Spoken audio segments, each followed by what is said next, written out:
శుక్లాం బ్రహ్మ విచారసార పరమాద్యాం జగద్వ్యాపినీం వీణా పుస్తకధారిణీం అభయదాం జాడ్యాంధకారాపహాం హస్తే స్ఫాటికమాలికాం విదదతీం పద్మాసనే సంస్థితాం వందే తాం పరమేశ్వరీం భగవతీం బుద్ధిప్రదాం శారదాం. శ్రీ మహాగణాధిపతయే నమః. శ్రీ మహాసరస్వత్యై నమః. శ్రీ గురుభ్యో నమః. 2026వ సంవత్సరంలో వృషభ రాశి జాతకులకు, అంటే వృషభ రాశిలో జన్మించినటువంటి వారికి ఈ సంవత్సర గోచారము ఎలా ఉంది అనేటువంటి విషయాన్ని మనం తెలుసుకుందాం. ఈ సంవత్సరము ముఖ్యమైనటువంటి గ్రహాలు, అంటే సంవత్సర ఫలితంపై ప్రభావాన్ని చూపించేటువంటి గ్రహాలు గురు, శని, రాహువు, కేతువు. ఈ గ్రహాలు ఏ రాశులలో సంచరిస్తున్నాయి అనే విషయంపైన మన ఫలితాలు ఆధారపడి ఉంటాయి. కాబట్టి బృహస్పతి ఈ సంవత్సరము అంటే 5 డిసెంబర్ 2025 నుండి 1 జూన్ 2026 వరకు మిథున రాశిలో సంచరిస్తున్నాడు.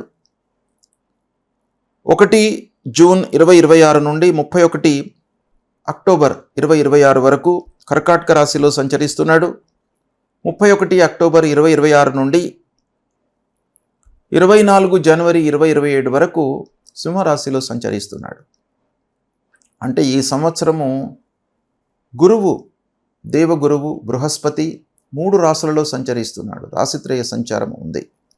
ఇక శనీశ్వరుడు సంవత్సరం మొత్తం కూడాను మీనరాశిలో సంచరిస్తున్నాడు.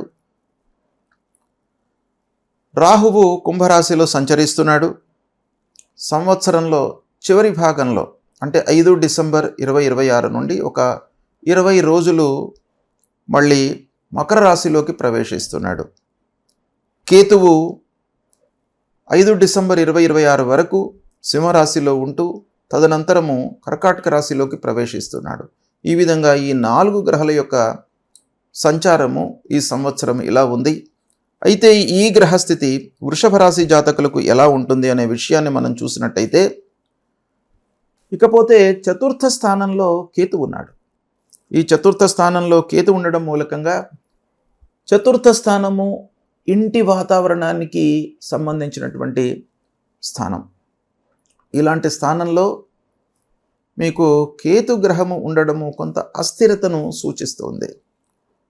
అయితే అస్థిరత ఉన్నప్పటికీ ఇంటి లోపల అందరి యొక్క సపోర్ట్ మట్టుకు లభిస్తుంది. స్థిరాస్తులను, చిరాస్తులను, వాహనాలను, భూములను కొనుగోలు చేసేటువంటి అవకాశం ఈ సంవత్సరం బాగా కనబడుతుంది. కాబట్టి ఈ 4 గ్రహాల యొక్క అనుకూలత బాగా ఉంది. రాహు, కేతువులు కొంత మధ్యస్థంగా ఉన్నప్పటికీ మీకు మిగతా గ్రహాల యొక్క సపోర్టు వృషభ రాశి వారికి చాలా ఉంది. కాబట్టి ఇకపోతే రాహువు దశమ స్థానంలో ఉన్నాడు. ఈ రాహు మూలకంగా కొంత మీరు శ్రమించవలసి వస్తుంది. అంటే కొంత మీరు శ్రమించినట్టయితే మీకు బాగా కలిసి వచ్చేటువంటి అవకాశాలు ఉన్నాయి. శని అనుకూలంగా ఉన్నాడు, గురువు యొక్క అనుకూలత ఉంది, అనుగ్రహం ఉంది. కాబట్టి ఈ రాహు దశమ స్థానంలో ఉండడం మూలకంగా కెరీర్ పైన, ప్రొఫెషన్ పైన కొంత మనకు మాంద్యము, స్లోనెస్ అనేటువంటిది కనబడే అవకాశాలు ఉన్నాయి. కాబట్టి మీరు దాన్ని రెక్టిఫై చేసుకోవడానికి కొంత ఎఫర్ట్స్ పెట్టినట్టయితే మీరు కెరీర్ లోపల చాలా పైకి వచ్చేటువంటి అవకాశాలు బాగా కనబడుతున్నాయి. దేవగురువు అయినటువంటి బృహస్పతి వృషభ రాశి వారికి ముఖ్యంగా 2, 3, 4 స్థానాలలో సంచరిస్తున్నాడు. 2వ స్థానంలో 1 జూన్ వరకు ఉంటున్నాడు. 2వ స్థానం బాగా కలిసి వస్తుంది. 3వ స్థానము విక్రమ స్థానము, గోచార రీత్యా ప్రతికూలమైనటువంటి స్థానం. 4వ స్థానము మళ్ళీ 31 అక్టోబర్ నుంచి 24 జనవరి 2027 వరకు 4వ స్థానంలో ఉంటున్నాడు. 4వ స్థానం కూడాను కొంత ప్రతికూలంగా ఉంటుంది. అయితే గురువు ఉచ్చ స్థానంలో సంచరిస్తున్నటువంటి సమయము 3వ స్థానం అవుతుంది ఈ వృషభ రాశి వారికి. కనుక 3వ స్థానంలో సంచారం కూడాను కొంత అనుకూలమైనటువంటి ఫలితాలను ఇచ్చే అవకాశాలు ఉన్నాయి. ఈ విధంగా చూసినట్టయితే వృషభ రాశి వారికి గురువు యొక్క అనుకూలత ఉంది. కుటుంబం లోపల భార్య, పిల్లలు, కుటుంబ పెద్దల యొక్క సహాయ సహకారాలు బాగా అందుతాయి. అన్ని రకాలుగా కూడాను వాళ్ళ యొక్క సపోర్ట్ మీకు లభిస్తుంది. అంటే కుటుంబ వాతావరణము మీకు చాలా ఆనందదాయకంగా ఒక సంతృప్తిని ఇస్తుంది ఈ సంవత్సరము. ఇక రావాల్సినటువంటి డబ్బు కూడాను చేతికి అందుతుంది. సకాలంలో పనులు పూర్తి అవుతాయి. మీ వాక్కు మూలకంగా అంటే మీరు మాట్లాడేటువంటి మాటల మూలకంగా పనులు చాలా నెరవేరుతాయి. సమాజంలో మీకు గౌరవ మర్యాదలు లభిస్తాయి. మీరు చేసేటువంటి వృత్తిలో, స్వయం వృత్తిలో ఉన్నటువంటి వారికి లేదా కార్పొరేట్ సెక్టర్లో ఉన్నటువంటి వారికి కానివ్వండి, స్వయం వృత్తిలో మీకు అనుకోకుండా లాభాలు వచ్చేటువంటి అవకాశాలు ఈ సంవత్సరం కనబడుతుంది. నలుగురికి సహాయం చేసేటువంటి అవకాశాలు కూడాను ఈ సంవత్సరం బాగా ఉంది. ఆదాయం పెరుగుతుంది. మీరు కూడాను ఆదాయము పెంచుకునేటువంటి మార్గాలను మీరు అన్వేషిస్తారు. కాకపోతే కుటుంబంలో అందరితో కూడాను సఖ్యతతో ఉంటారు.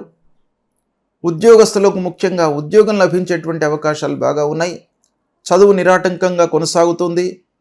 పదోన్నతి లభిస్తుంది. ఉద్యోగంలో ఆల్రెడీ ఉన్నటువంటి వారికి ఇంక్రిమెంట్స్ రూపకంగా ఆదాయం పెరుగుతుంది. ఇకపోతే శనీశ్వరుడు కూడాను 11వ స్థానంలో ఉన్నాడు, లాభస్థానంలో ఉన్నాడు ఈ సంవత్సరం. కాబట్టి మీరు ప్రారంభించినటువంటి పనులు లాభదాయకంగా పూర్తి అవుతాయి.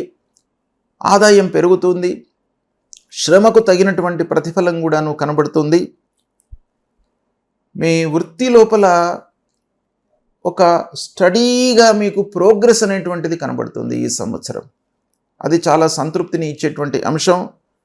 ఓవరాల్గా శని ఏకాదశ స్థానంలో ఉండడం చాలా మీకు కలిసి వచ్చేటువంటి అంశం. మిత్రుడు, వృషభ రాశికి అధిపతి శుక్రుడు శనేశ్వరుడికి మిత్రుడు గనక అలాంటి మిత్రగ్రహము ఏకాదశ స్థానంలో సంచరించడం మూలకంగా మీకు చాలా లాభాలు ఉంటాయి. శని యొక్క అనుకూలత బాగా ఉంది ఈ సంవత్సరము. ఓవరాల్గా మనము ఈ గ్రహాల యొక్క సంచారాన్ని, స్థానాలను దృష్టిలో పెట్టుకున్నట్టయితే వృషభ రాశి వారికి 2026వ సంవత్సరము బాగా అనుకూలిస్తుంది. ఉద్యోగం సంప్రాప్తి అంటే ఉద్యోగంలో చేరుతారు. ఉద్యోగ ప్రయత్నాలు సఫలీకృతమవుతాయి.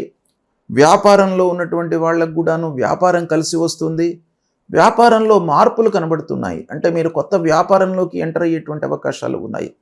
కొత్త లావాదేవీలు, ఒప్పందాలు చేసుకునేటువంటి అవకాశాలు కూడా ఉన్నాయి. ఈ వృషభ రాశిలో జన్మించినటువంటి స్త్రీలకు కూడాను ఈ సంవత్సరం బాగా కలిసి వస్తుంది.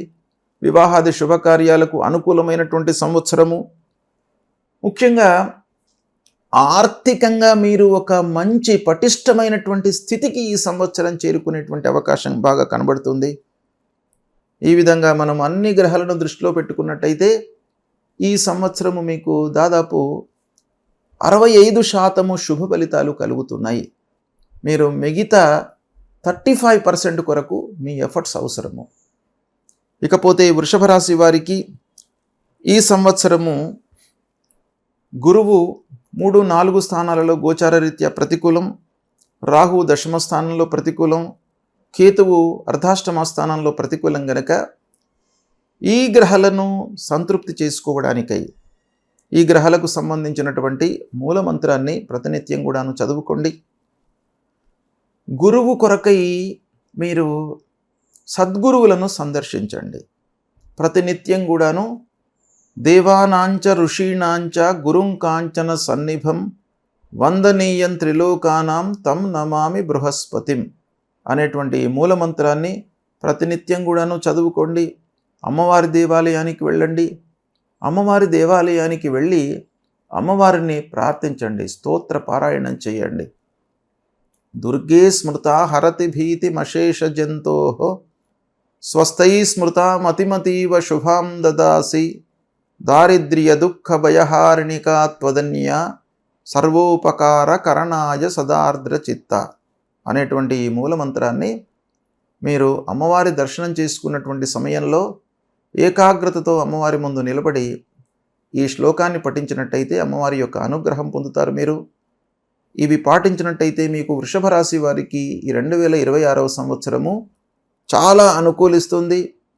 65% మీకు శుభ ఫలితాలు కలుగుతాయి. మిగతా వాటి కొరకై భగవంతుణ్ణి మీరు ప్రార్థించండి. శుభం.